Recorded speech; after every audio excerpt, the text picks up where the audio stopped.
So, good day, viewers. Thank you so much for joining me once again on this platform.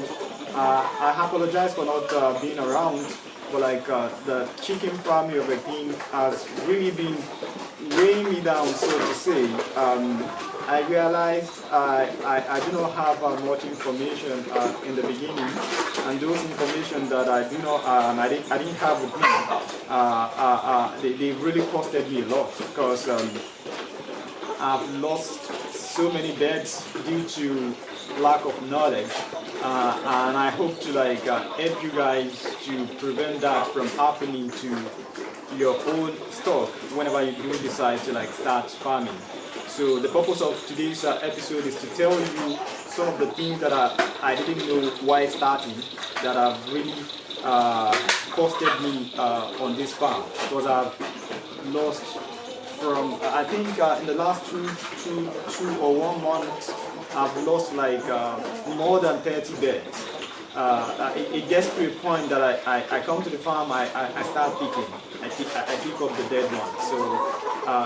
So also in short, I mean, I'll be starting with some of those things that I didn't know, and I hope you do know them right now, so that you don't get to fall into the same problem as I'm doing. So one of the things that I didn't know was not giving them regular vaccination. I didn't know you ought to be giving them Lassa vaccination, most especially if you are keeping beds 100 and above or something like that. And if you are keeping laying beds, it's necessary for you to vaccinate them. I didn't know this before until I stumbled upon it online. And ever since then, we haven't really seen any cases of Newcastle disease after we started applying the Lassa vaccine.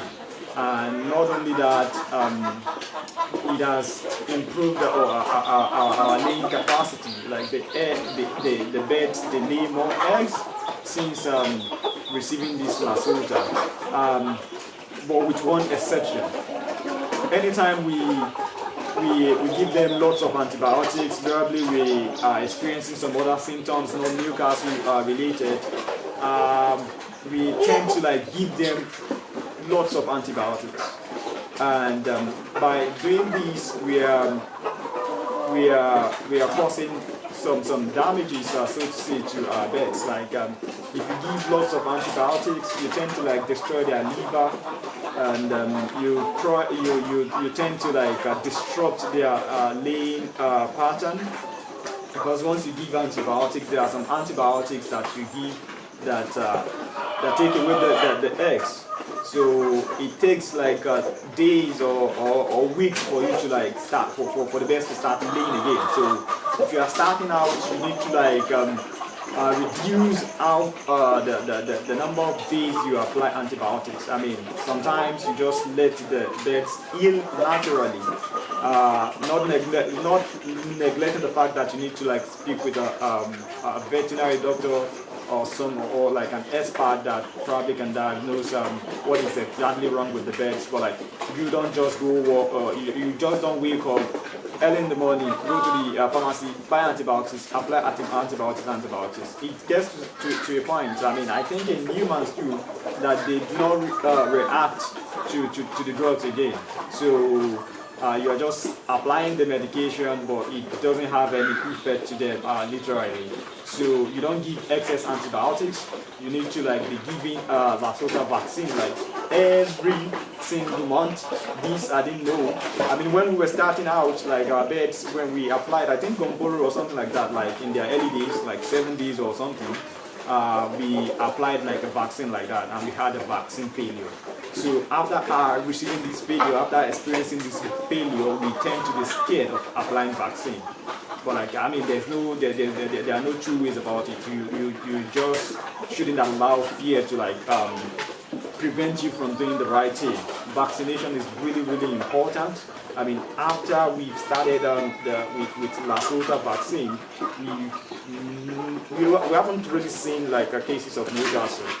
And the other problem I'm talking about is the high dosage of antibiotics. Try to reduce the number of antibiotics you give to your pets if you do not want them to have a bad laying pattern. Now their eggs went up to like to a very good number at a point.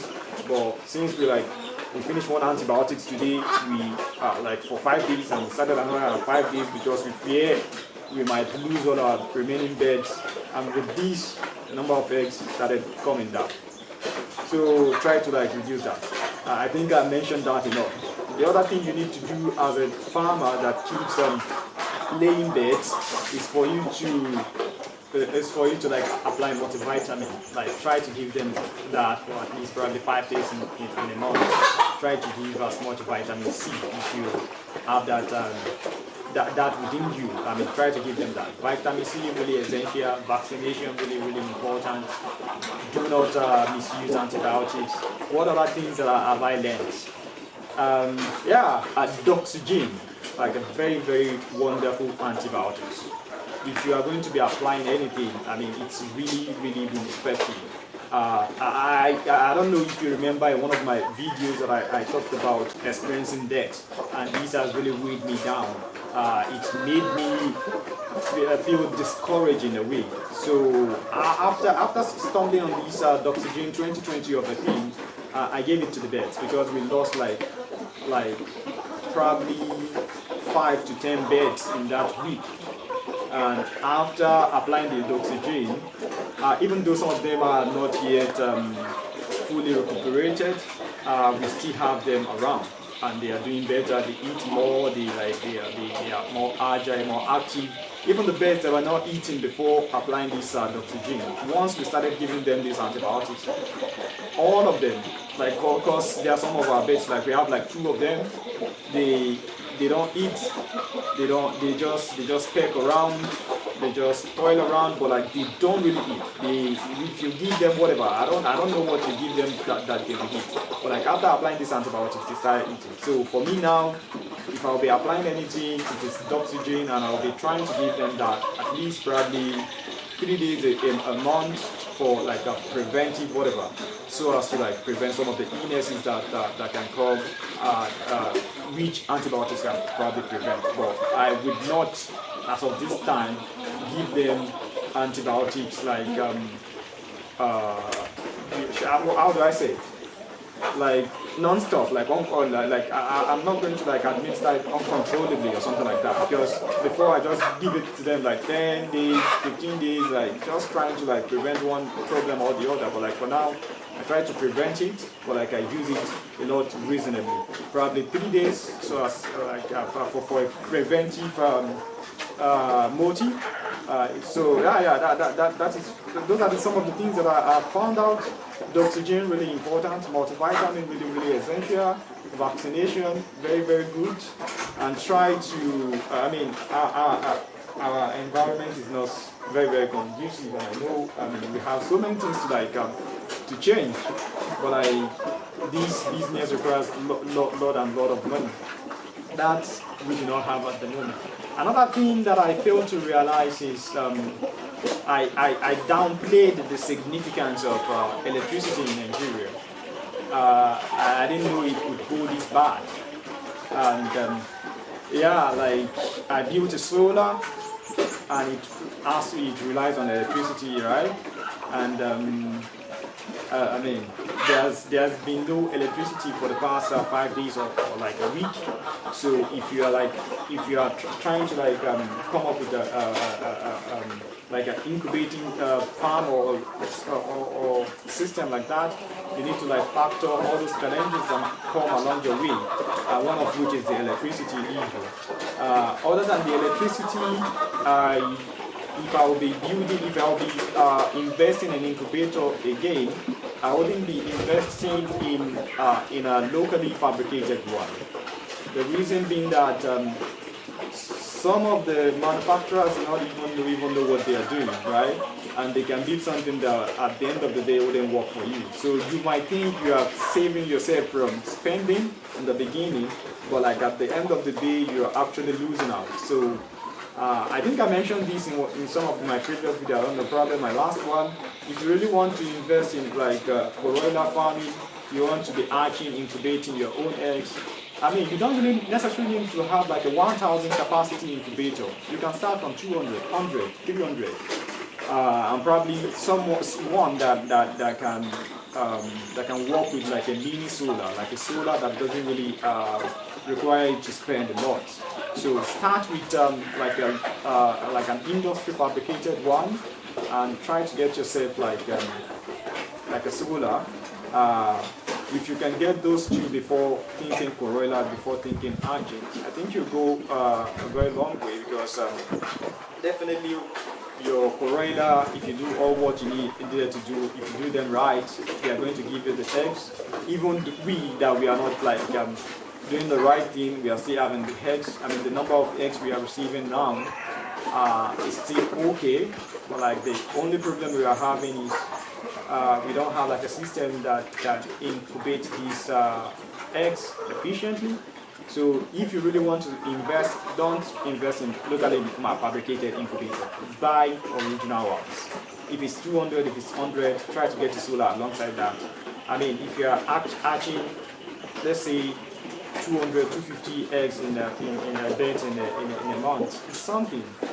Because just multiply that by 300, I mean, you start from somewhere. You don't necessarily need to like go make it big, but like one of the problems I experienced was like, I mean, greediness is one of the things that I really have to like deal with as a person, because for me, I've always been thinking, okay, let me just start like with so many, and I have so little.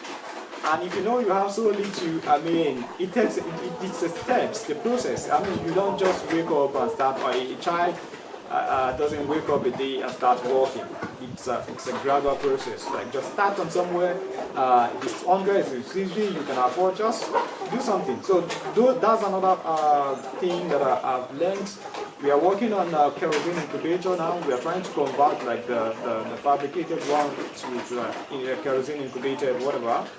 We hope it works, because we've fine-tuned some things, but like it's not really reliable. I mean, I'm not really confident about what we have, because we know that's not like the top, we're not coming with the top quality incubator. So whatever we're getting, we'll be getting probably through luck. We hope luck favors us. So yeah, those are the things I would like to like tell you today. A quick recap of what I've said so far. Don't use antibiotics arbitrarily. At the same time, use quality antibiotics like doxygen, which really works wonder. Apply vaccination regularly. If you are going to be investing, invest in durable, credible like products, and yeah, try to like factor in some of the challenges you are going to be facing, most especially if you are farming in a third world country like ours. So yeah, those are the things I'd like to like share with you. I so much appreciate you coming by. Please try to subscribe to this channel. Try to continue to motivate us, inspire us to like do this, because yeah, I think there's a kind of symbiotic relationship with the number of subscribership you get and the willingness to like release more of the videos. So help me so that I can help you guys to not fall into the same problem that I'm facing right now. Thank you so much for watching, and bye for now.